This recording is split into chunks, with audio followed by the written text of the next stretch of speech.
नमस्कार दोस्तों, स्वागत है आपका आपके अपने यूट्यूब चैनल अमन प्रयास जीके जिसमें। तो जैसा कि फ्रेंड्स, आज है आपका 19 सितंबर को आपका एसएससी सीजीएल का एग्ज़ाम था, जो कि आपका फर्स्ट शिफ्ट का एग्ज़ाम समाप्त हो गया है। फर्स्ट शिफ्ट में जीके जैसे आपके 25 प्रश्न पूछे गए थे। 25 में से अधिकतम जो इतना रियल प्रश्न मिल सकते थे अब तक वो मिल गए हैं। तो आज की इस वीडियो में हम उन सभी प्रश्नों को देखेंगे, साथ में उनसे जो इंपॉर्टेंट एक्स्ट्रा फैक्ट्स को भी देखते चलेंगे, जैसा कि पिछले दिनों से हम लोग देखते आए हैं और उससे फैक्ट्स जुड़े आपके अगले शिफ्ट में प्रश्न देखने को मिले हैं। ठीक है, तो चलिए वीडियो को स्टार्ट करते हैं। इसका जो पीडीएफ है आपको टेलीग्राम चैनल पर मिल जाएगा, लिंक इसका डिस्क्रिप्शन में दिया गया है, तो आप लोग जाकर इसको ज्वाइन जरूर कर लीजिएगा। बढ़ते हैं हम लोग आज के फर्स्ट क्वेश्चन से। तो आज का जो हमारा पहला जो क्वेश्चन है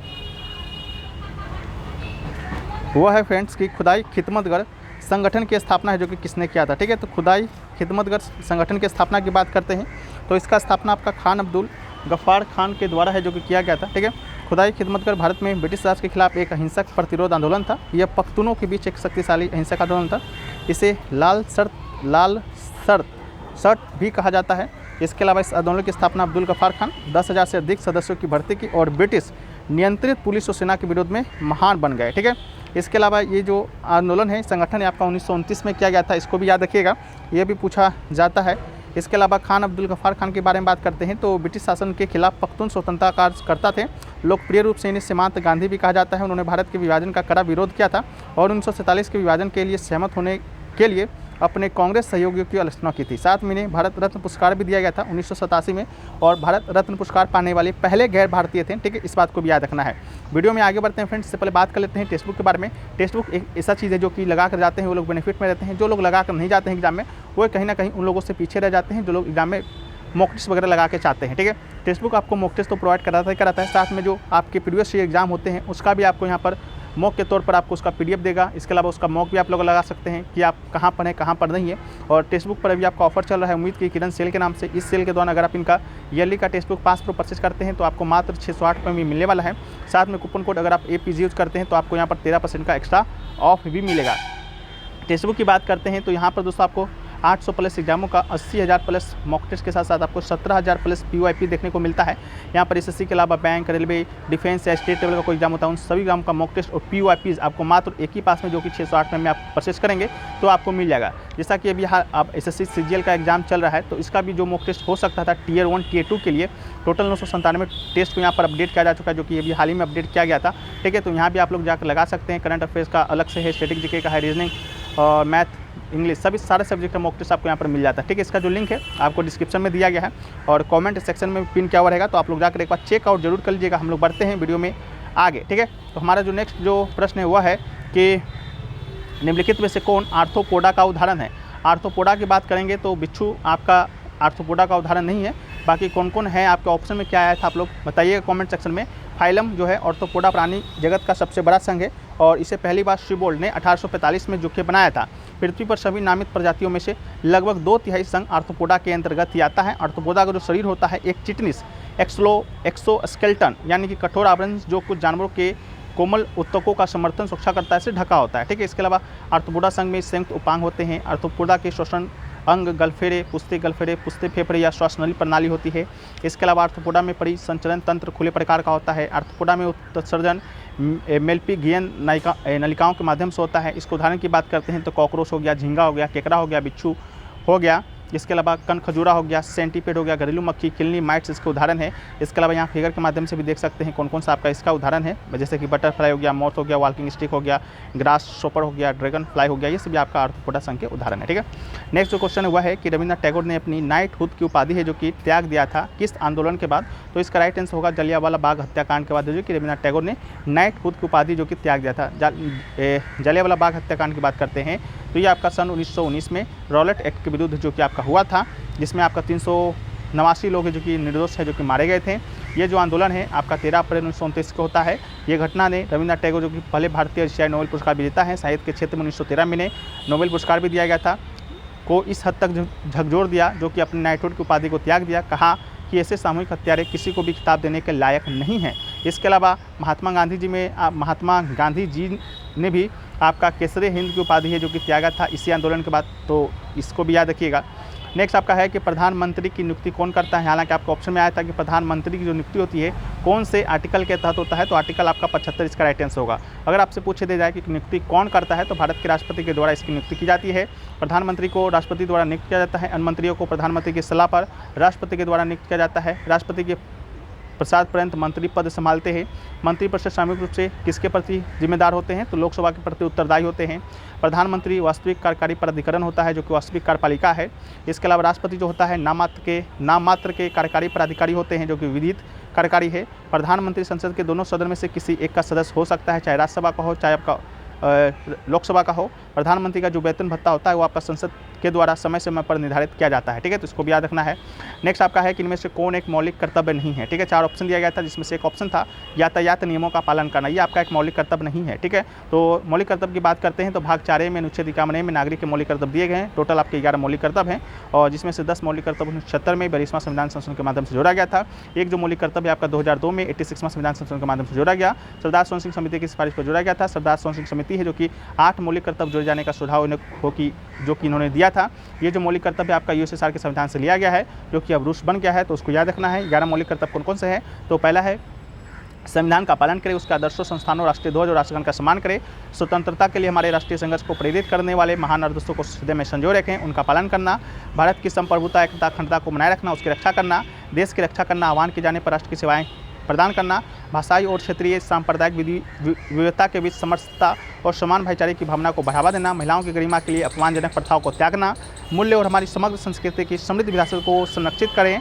वनों, जिलों, नदियों और वन जीवन सहित प्राकृतिक पर्यावरण की रक्षा करें और संवर्धन करें और प्राणी मात्र के लिए प्रति दया भाव रखें। अगला है वैज्ञानिक स्वभाव, मानवतावादी और जांच और सुधार की भावना को विकसित करना।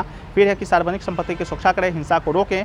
अगला है कि व्यक्तिगत और सामूहिक गतिविधि के सभी क्षेत्रों में उत्कर्ष की ओर बढ़ने का सतत प्रयास करें, जिससे राष्ट्र की प्रगति और निरंतर बढ़ते हुए उपलब्धि को चाहे छू लें। और 11वां जो है वह है कि 6 से 14 वर्ष की आयु के बीच अपने बच्चों को शिक्षा के अवसर को उपलब्ध कराना है। अगला जो क्वेश्चन पूछा गया कि चतुर्थ जो बौद्ध संस्कृति है उसका आयोजन कश्मीर में किया गया था, लेकिन किसके नेतृत्व में किया गया था, किसके शासनकाल में किया गया, तो राइट आंसर आपका कनिष्क होगा। ये जो कनिष्क है आपका कुषाण राजा था, इसी के संरक्षण में कुंडलवन श्रीनगर में या उसके निकट माना जाता है कि कश्मीर में 72 ईस्वी में आयोजित किया गया था चतुर्थ बौद्ध संस्कृति। और इसके जो अध्यक्ष थे आपके वसुमित्र थे, इसको भी याद रखिएगा। उनके प्रतिनिधि के रूप में अश्वघोष शामिल हुए थे, ठीक है। बौद्ध परिषद की बात करते हैं तो टोटल 4 बौद्ध परिषद हुआ। पहला जो बौद्ध परिषद है आपका 483 ईसा पूर्व में, इसका जो संरक्षक था अजातशत्रु था, जो कि हरिवंश का राजा था। अध्यक्ष की बात करेंगे तो महाकश्यप या उपाली था। स्थान की बात करेंगे तो राजगिरी यानी कि राजगिरी में हुआ था, ठीक है। इसमें बात करते हैं तो विनय पिटक और सूत पिटक का संकलन किया गया था। दूसरी बौद्ध संस्कृति 383 ईसा पूर्व में कालाशोक के शासनकाल में शिशुनाग वंश का ये था। सावाकामी इसके अध्यक्ष हैं और वैशाली में हुआ था। थिरावुद्दीन और महासंगिका में संघ का विभाजन किया गया था। तीसरी परिषद की बात करते हैं तो 250 ईसा पूर्व में अशोक के शासनकाल में मोगलीपुत्रस इसका अध्यक्ष था और पाटलिपुत्र में हुआ था। अभिधम पिटक का संकलन किया गया था। चौथी जो हुआ था आपका 1ली शताब्दी में कनिष्क के शासनकाल में, वसुमित्र इसके अध्यक्ष से कश्मीर में हुआ था। 2 संप्रदायों में विभाजन हुआ था, हीनयान और महायान में, ठीक है। नेक्स्ट क्वेश्चन पूछा गया कि निम्नलिखित में से कौन भारत के उपराष्ट्रपति को पद और गोपनीयता की शपथ दिलाता है, जिसका राइट आंसर था आपका राष्ट्रपति, ठीक है। भारतीय संविधान के अनुच्छेद 69 के अनुसार राष्ट्रपति उपराष्ट्रपति को पद और गोपनीयता की शपथ दिलाता है। राष्ट्रपति के पद के बाद भारत के उपराष्ट्रपति का पद देश का दूसरा सर्वोच्च संवैधानिक पद है। वह राज्यसभा के पदेन सभापति भी होता है। वर्तमान में आपके जगदीप धनखड़ हैं, इसको भी आपको याद रखना पड़ेगा। अगला जो है कि निम्नलिखित में से कौन सी ओडिशा नृतंगना नहीं है। 4 ऑप्शन दिए गए थे, चाहे आपका लक्ष्मी सहगल ऑप्शन दिया गया था जो कि आपका ओडिशा का नृतंगना नहीं है। बाकी ओडिशा के नृतंगना कौन कौन से हैं, तो जिसमें आपका केलुचंद महापात्र हैं, संयुक्ता पाणिग्रही है, सोनल मानसिंह है, प्रतिमा बेदी है, रजना गोहर है। इन सभी का संबंध आपका ओडिशा शास्त्रीय संगीत से है, नृत्य से है। बाकी आपका जो दिया गया तो ऑप्शन में आप लोग कमेंट सेक्शन में बताइएगा। अगला है कि निम्नलिखित में से किस नदी तंत्र में वर्धा नदी उसकी महत्वपूर्ण नदियों में से एक है। वर्धा नदी किसकी सहायक नदी है पूछा गया था। राइट आंसर आपका गोदावरी था। वर्धा और पूर्णा 2 नदियां हैं जो कि गोदावरी की सहायक नदी हैं। वर्धा नदी जो है कि मध्य प्रदेश के बैतूल जिले में मुल्ताई के पास सतपुरा श्रेणी में 777 मीटर की ऊंचाई से निकलती है। उदम से यह मध्य प्रदेश में 32 किलोमीटर बहती है, महाराष्ट्र में प्रवेश करती है। 528 किलोमीटर की यात्रा के बाद ये चंद्रपुर जिले के सिवनी में बैनगंगा में मिलती है, इसको भी याद रखिएगा। पूर्णा नदी जो है महाराष्ट्र के औरंगाबाद जिले में अजंता पर्वतमाला के भीतर से निकलता है। गोदावरी की बात करते हैं तो 1465 किलोमीटर की लंबाई है, भारत की दूसरी सबसे बड़ी नदी है, पहली आपकी गंगा है। ये जो नदी है महाराष्ट्र राज्य के नासिक जिले के भीतर त्र्यंबक के करीब से निकलता है। यह पूर्व में दक्कन के पठार में बंगाल की खाड़ी पर बहती है। इसी तरह नदी को दक्षिण गंगा और गौतमी के रूप में स्वीकार किया जाता है। और मंजरा, इंद्रावती नदियाँ उनकी सहायक नदी है। त्र्यंबकेश्वर नासिक प्राथमिक तीर्थस्थल है जहाँ 4 सिंहस्थ कुंभ मेले का आयोजन लगता है, इसको भी आपको याद रखना पड़ेगा। नेक्स्ट जो है कि नवरात्र में किस देवी की पूजा की जाती है, तो इसका राइट आंसर आपका माँ दुर्गा होगा। नवरात्र में माँ दुर्गा के 9 रूपों की पूजा की जाती है। इन 9 रूपों को 9 दुर्गा कहा जाता है, जैसे कि शैलपुत्री, ब्रह्मचारिणी, चंद्रघंटा, कुष्मांडा, स्कंदमाता, कात्यायनी, कालरात्रि, महागौरी, सिद्धिदात्री हैं। ठीक है, अगला विजेंद्र सिंह से संबंधित आपका क्वेश्चन देखने को मिला था। एग्जैक्ट ये आपका क्वेश्चन तो नहीं था, फिर भी हम लोग विजेंद्र सिंह के बारे में चर्चा कर लेते हैं कि इनका संबंध किससे है, तो बॉक्सिंग से है। इसके अलावा विजेंद्र सिंह बेनीवल इनका पूरा नाम है और एक भारतीय पेशेवर मुक्केबाज हैं। मौजूदा WBO एशियाई पैसिफिक सुपर मिडलवेट चैंपियन और हरियाणा के भिवानी जिले के कालुवास से WBO oriental super middleweight champion है। ओलंपिक में पदक जीतने वाले पहले भारतीय मुक्केबाज भी हैं। उन्होंने राष्ट्रमंडल खेलों में एफ्रो एशियाई खेलों में भी पदक है जो कि इन्होंने जीता है। ठीक है, तो ये पूछा गया। इसके अलावा भी और क्वेश्चन पूछे गए, उसको भी एक बार हम लोग देखते हैं।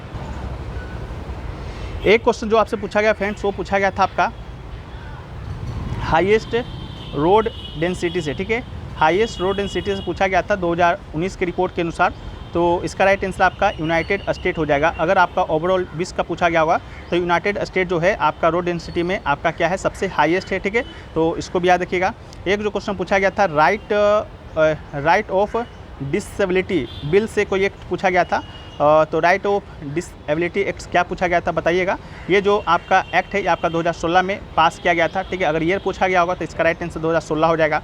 इसके अलावा पूछा गया था अनएम्प्लॉयमेंट रेट ऑफ महाराष्ट्र। ठीक है, बेरोजगारी दर पूछा गया था आपका महाराष्ट्र में। तो महाराष्ट्र की बेरोजगारी दर की बात करते हैं तो मार्च 2023 के अनुसार वहाँ पर बेरोजगारी दर आपका है 5.54% है। ठीक है, इसको भी याद रखिएगा। अगला क्वेश्चन पूछा गया कि महायान और हीनयान आपका जो डिवाइड हुआ था किसके शासनकाल में हुआ था, तो महायान और हीनयान की बात करते हैं तो ये आपका कनिष्क के शासनकाल में हुआ था, जो कि चतुर्थ बौद्ध संगीति में हुआ था, जैसा कि अभी हम लोगों ने देखा है। ठीक है, इसके अलावा जो क्वेश्चन पूछा गया कि PM is nominated by president which article, तो आर्टिकल 75 इसका राइट आंसर होगा, जो कि हमने आपको बता दिया। इसके अलावा वाइस प्रेसिडेंट को शपथ कौन दिलाता है, तो हमने आपको बताया कि राष्ट्रपति दिलाता है। एक क्वेश्चन जो पूछा गया कि which of the following is not unit of energy. ठीक है, तो ये क्वेश्चन पूछा गया था, तो इसका जो राइट आंसर होगा आपका क्या होगा, एनर्जी हो जाएगा। ठीक है, ये यूनिट का पूछा गया था कि नॉट यूनिट ऑफ एनर्जी होगा। ठीक है, तो इसका राइट आंसर क्या होगा। ठीक है, तो एनर्जी का यूनिट में हम लोग बात करते हैं तो आपका जूल होता है, कैलोरी होता है, किलोवाट आवर होता है। बाकी आपके ऑप्शन में क्या दिया गया था आप लोग बताइएगा कमेंट सेक्शन में। एक को जो क्वेश्चन है आपका HG ग्रुप से पूछा गया था, इनमें से कौन सा संबंधित सही है। ठीक है, इस प्रकार का कोई पूछा गया था। तो ये जो HSG जो ग्रुप है आपका महिलाओं के आर्थिक स्थिति को सुधारने के लिए शुरू किया गया था। बाकी आप लोग बताइएगा कि आपको ऑप्शन में क्या देखने को है जो कि मिला था। ठीक है, तो यही सभी जो क्वेश्चन है आज आपके एग्जाम में जो कि पूछे गए थे।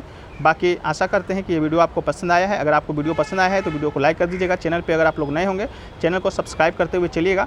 और इसका जो PDF है टेलीग्राम चैनल पर मिल जाएगा। जैसा कि अभी हम बाहर हैं तो हो सकता है कि आवाज़ में थोड़ा सा आपको परेशानी महसूस हुआ होगा, तो उसको आप लोग थोड़ा सा मैनेज कर लीजिएगा।